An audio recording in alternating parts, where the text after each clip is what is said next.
এই দাঁড়া। কিরে জিন্না, তুই জেল থেকে কবে ছাড়া পালি? আজই। এখন বল, আমি 99টা খুন করেছি, আল্লাহ কি আমাকে মাফ করবেন? ক্ষমা?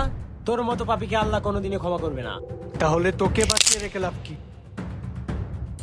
এই যে ভাই, শোনেন। হ্যাঁ জি বলুন।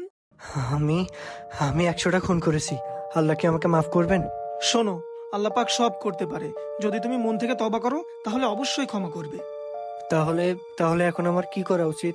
তুমি খাস নিয়েতে তওবা করো এবং আল্লাহর কাছে মাপ চাও, আল্লাহ অবশ্যই তোমাকে মাফ করবে। ঠিক আছে ভাইজান, আমি আসি।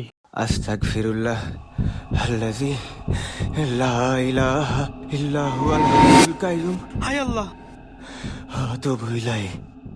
নিঃশ্বাস নেই। এটা এটা জান্নাতি হাসি। আল্লাহ তুমি কবুল করে নাও, আল্লাহ তুমি কবুল করে নাও।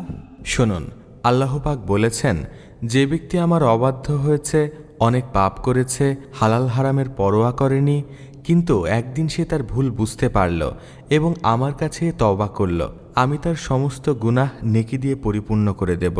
সূরা ফুরকান।